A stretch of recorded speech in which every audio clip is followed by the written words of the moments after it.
and we have some playoff games coming up, right? So it's only right we do the pick'ems. I'm gonna go NFC first, right? You know what? I'm gonna get you excited. We're gonna get rocking and rolling. We're gonna start with the Bears versus the Rams. Who you got? Well, I think we know that I'm not going to choose against my Chicago Bears, even if they're playing a team that I picked to go to the Super Bowl. And Uh oh. I love the Rams. This is a great football team. But for one reason, there's a few reasons. One, the magic of this season is not ready to be over. Two, Matthew Stafford is 1-9 in games below 30 degrees. Thank you. Shout out Keith Sanchez for sending that to me ahead of the show. Gotcha. But I was also in attendance at Soldier Field in 2018 when the high-flying offense of the LA Rams under Sean McVay scored 55 points against the Kansas City Chiefs in that Goff game where he played Mahomes, and it was an Oh yeah, unbelievable. Mexico. Correct. They came back the next week. They came to Soldier Field, and it was 20 degrees. Todd Gurley couldn't run the football. Jared Goff couldn't throw the football, and Sean McVay looked lost on the sideline. And this was the high-flying offense. It is much different when you are calling plays in California than it is when you're calling plays in 0 degrees. I'm all for this. I saw the weather report. I said, all gas, no brakes. We're running the football, and we're winning this game. I don't care that it's a 4.5-point spread. The Bears against the Rams, and we're headed to an NFC Championship game. I like that, man. I am so torn between this because I do believe that the Rams are the best team in Me football, and too. then I look at the Chicago Bears and the style of football they play, but also the home field advantage, right? I think that it's so big time. We're talking about being under 30 degrees, potential snow, the wind, everything else factor into this. So I'm gonna go with I'm gonna go with the Bears. I'm gonna go with the Bears, and I'm gonna tell you why. I think they're more built to run the football, and then also, the Rams secondary. It concerns me, right? When you can actually take shots. We've seen the Carolina Panthers carve them up with Bryce Young. I think Caleb Williams. You talk about Roma Dunze, Luther Burden. The things that they did last week, I'm not expecting them to make the same mistakes. Colston Loveland had an emergence, right? A coming out party, and then I look at the Bears' run game with Kyle Monangai and DeAndre Swift. I think they do just enough to come out and get the job done. I will say this. This is my one caveat.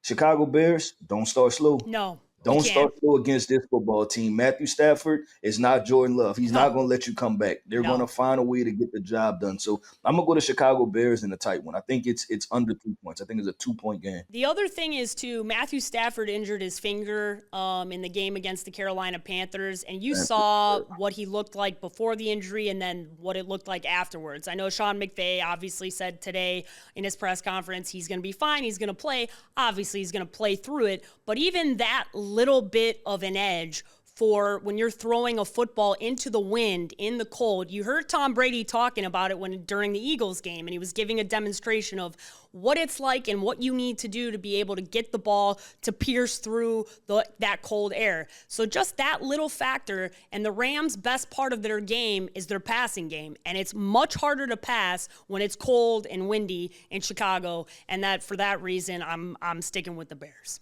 All right, let's do it. Let's move on. Let's do this. We have another NFC divisional game. We're going to go with this is an interdivisional game. We're going to do the Seahawks versus the 49ers. They meet up for the third time this season. Paige Dimakos, who you got?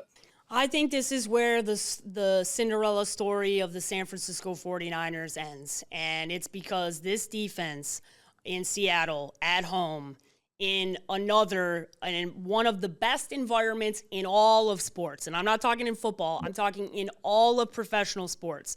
And it is a 7.5 point spread, which I think is too much, but I believe that Seattle's going to win this football game. I believe this defense is going to attack that offense. And unfortunately, you're going to really, really finally see that they are not as talented as what is going on across the way. And the reality is you're not going to be playing a team that is dealing with toxic culture like you were dealing with Philadelphia. You are dealing with a very talented, very well-coached, very good football team that knows you very well. So I'm going to stick with the Seahawks, and I don't think it's going to take a spectacular Sam Darnold performance. I think it's just going to take a decent performance because that defense is going to take care of business.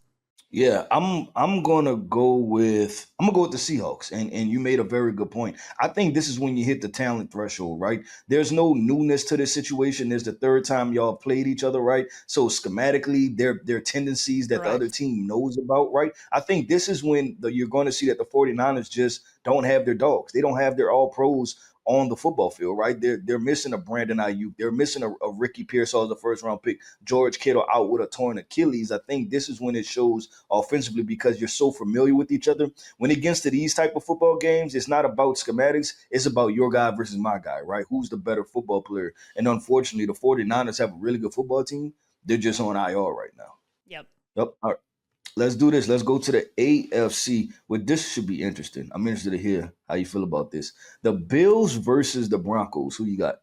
I'm going to go with Buffalo. They are a 1.5 point favorite in Denver. The Buffalo Bills got the monkey off their back by winning a road game against the best rush defense in the NFL in Jacksonville.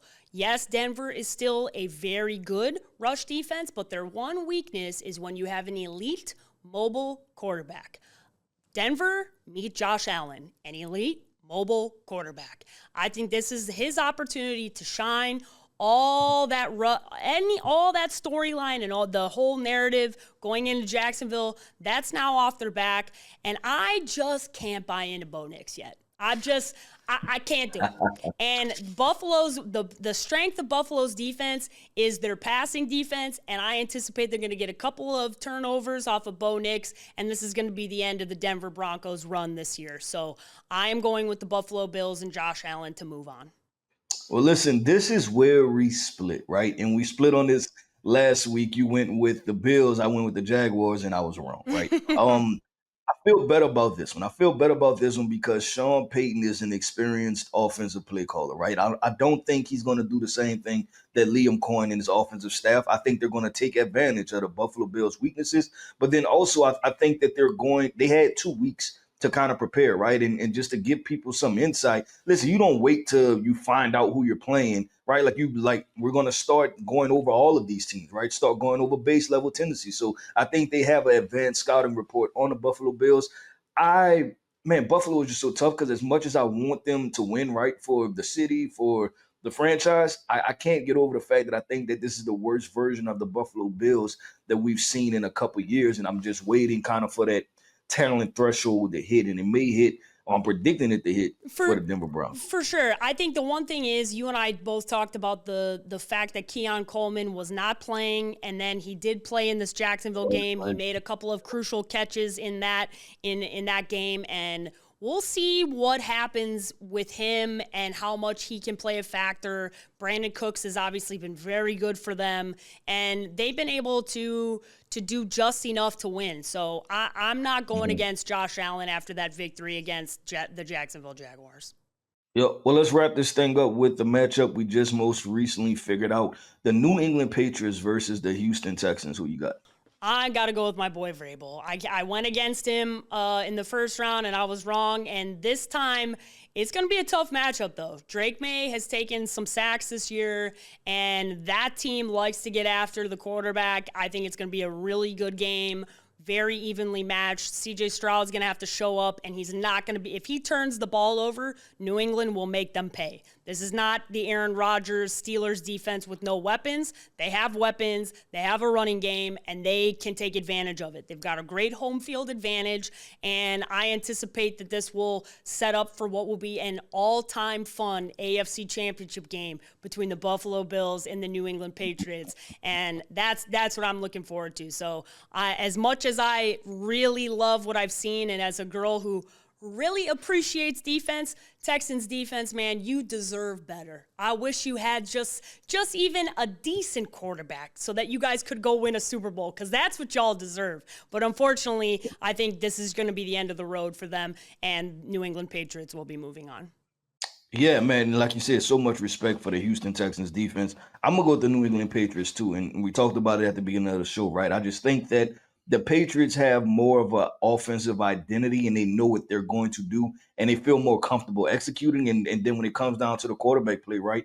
I trust Drake May at this point in his career more than I trusted C.J. Stroud to get things done. And Drake May don't sleep on it, right? Like this guy can be somewhat of a dual threat quarterback, so he can escape the pocket and it can be a couple first downs that he picks up with his legs that changes the entire game. And I think it's going to be the same thing. You get up by 10 points, that can be a potential wrap on the Houston Texans offensively because I don't believe they could catch up with this offense. Yeah, and I think you're gonna see a really good coaching battle between D'Amico Ryans and Mike Vrabel, but Vrabel comes out on top and they get up by a touchdown and they just run the football and they wear them down. And that's at the end of the day, they have way more offensive firepower than what we just watched, and they have an unbelievable home field advantage in Foxborough. So CJ, good luck, my friend. Good luck, my friend. It's gonna be a tough game. Yep.